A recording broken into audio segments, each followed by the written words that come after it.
Yes, people, how's it going? Welcome back to Lilywhite Lane. Hope you're good, hope you're keeping safe and well, and hope you're having a smashing Friday evening. Finally, the weekend is here. Sadly, Spurs aren't on this weekend, but don't worry, we will have plenty of Tottenham Hotspur transfer news to bring to you guys on Saturday, Sunday, and definitely a lot to bring to you guys, hopefully, on Monday on deadline day. So look, a packed weekend full of Tottenham Hotspur transfer news. Don't know if it's all going to be positive, basing it off the last few days. But anyway, we do have some positive news to talk about today, whether you'd consider that positive or not. Now, look, obviously we woke up to the news this morning that Liverpool had put in a bid for Luis Diaz. Now, I don't believe that deal's over. There's nothing to say that deal's over. There's nothing to say we're still not in negotiations with Luis Diaz. But in my mind, I think you've got to look at it from the player's perspective and the club's perspective. Liverpool are going to put in a much bigger bid. The player wants to move to Liverpool. I think there's a very low chance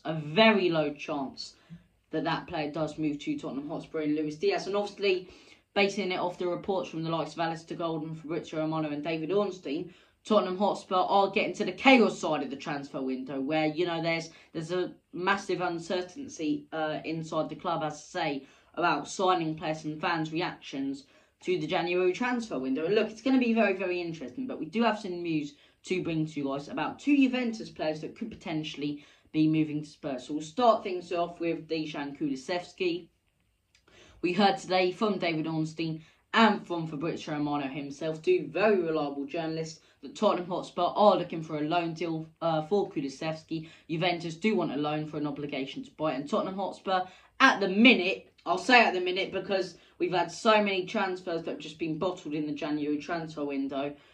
At the minute, Tottenham Hotspur aren't concerned about, you know, an obligation to buy. We're happy to do that. Now, I think this is an interesting transfer window. It's very similar to the Traore one, but in the sense that people don't know as much about this guy as they did when it does come to Adama Traore. But, you know, after watching a couple of Juventus games this season and seeing him play, as I say, he looks to be a really, really good young player. I believe he's only 20, 21 or whatever. Really young Swedish player. Has a lot of potential. But then you've got to ask yourself this question. Are we once again buying for the future? If we get Kulusevski and we get Amrabat, and those are the only two transfers, I won't be as sad as obviously if we don't sign anyone.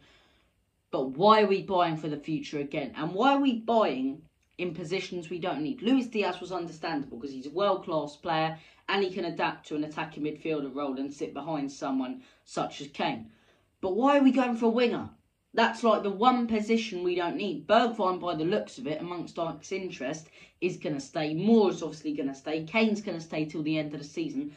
And Son's probably going to stay forever at Spurs for the rest of his career because he loves the club. But, you know, you look at this situation, I'd be happy with Kulusevski. I think he's a really skillful player. I think he's very talented, really young Swedish player. He's got a lot of potential. But one, why are we buying for the future? We should be going for proven class. I understand that the January transfer window can be a little harder, but look at teams such as Aston Villa who've bought in Luca Digne, who've bought in Coutinho.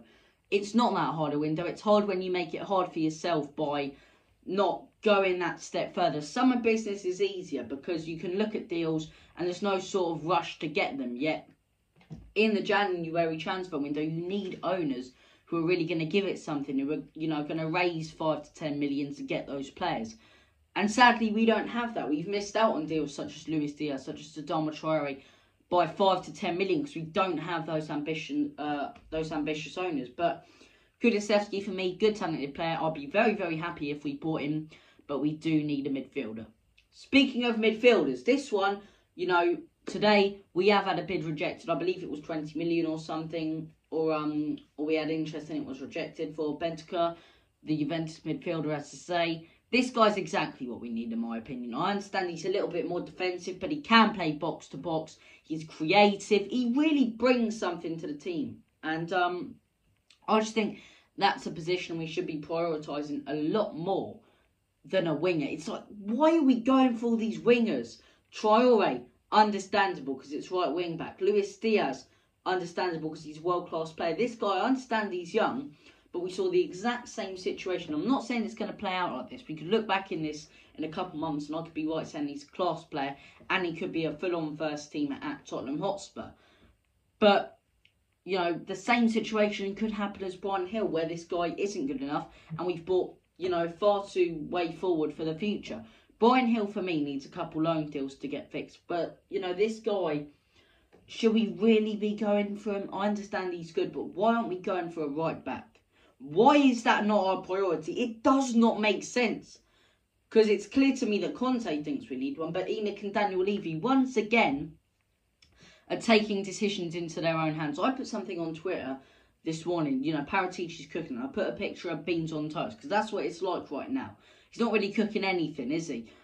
But I think you've got to look at the structure of this club and interest and players we've got. I don't think Conte was interested at all, in all honesty, in Luis Diaz. I don't think Conte had massive interest in players such as, you know, I'm struggling to think of examples, but in the January transfer window, a lot of the players we've been linked with and going after have been purely down to Paratici. And this is the issue. It's a complete and utter issue. Paratici has a very sufficient way of getting his business done. That's a loan with an obligation to buy at the end of the season. And he'll go for 5 or 6 players at once. What he needs to do is go straight for the buy, put in an extra 5 million, and just do it straight away. Get it done straight away, put in that extra 5 million. But that extra 5 million is not coming from the people up top. That extra 5 million is not coming from ENIC. So I don't think it's necessarily Paratici's fault. It's not Conte's fault, because he's not getting the players he wants. It's not Paratici's fault, because he's not getting the money to invest in the players he wants. I believe he should just do one transfer at a time instead of going for 5 or 6 players at once.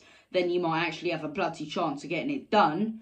But I think you've got to look at the situation at Spurs right now and see the reason when it comes to transfer business, because the club isn't in turmoil. We've got a top tier manager at the minute, and you know, we are picking up results and we do look good for top 4. But the reason, you know, we're not signing players and the transfer is very depressing is because of the guys up top. They're not giving Paratici the tools to properly scout and go out and look for players, and they're not giving Conte the money to bring in the players he wants. And it seems to me that once again, ENIC are breaking their promises of leaving all the transfer business to Paratici and Conte. Do you remember that interview from Daniel Levy, right? When he said last summer, you know, the perception of me is that I don't really care for the club and I'm tight. And he said every little bit of, you know, every penny, every bit of money that goes into, you know, every little bit of money we earn from doing boxing events, from concerts at the stadium, will go into the club.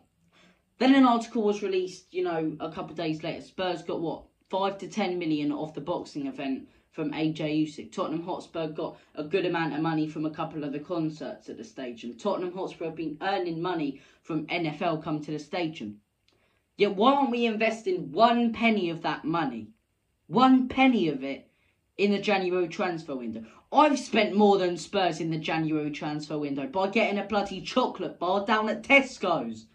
I've managed to outspend Tottenham by doing that. It's absolutely ridiculous how these guys, window after window after window, do not back managers.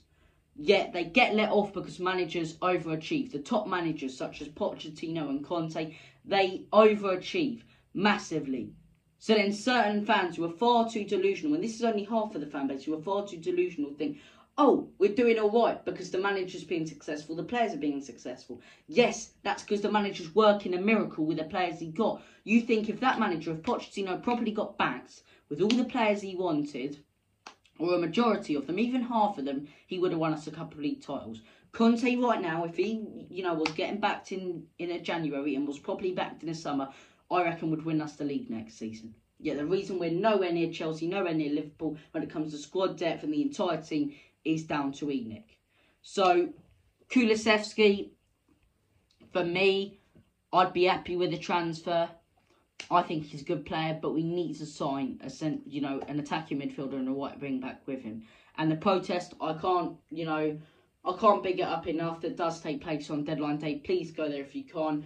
I can't get down there based on issues. Obviously, I've got school on the day, as I say, tests and whatnot. I'd love to be down there, but please, if you can, get down there, man. It's massively important that we get these guys out of the club. And look, I'll hopefully be able to come to the next one. If I don't have stuff taken up the day, or as long as it's not massively important, I will cancel it because I need to get down there and make my voice heard. But look, Thank you for watching this video. Make sure to smash that subscribe button, hit that like button as hard as you possibly can, and tap that notification bell so you'll be let know and notified every single time we do upload. You guys have been awesome. This has been Lilywhite Lane. That has been your Spurs news. Thank you for watching. And as always, come on you Spurs. Enoch out. In Conte, we trust.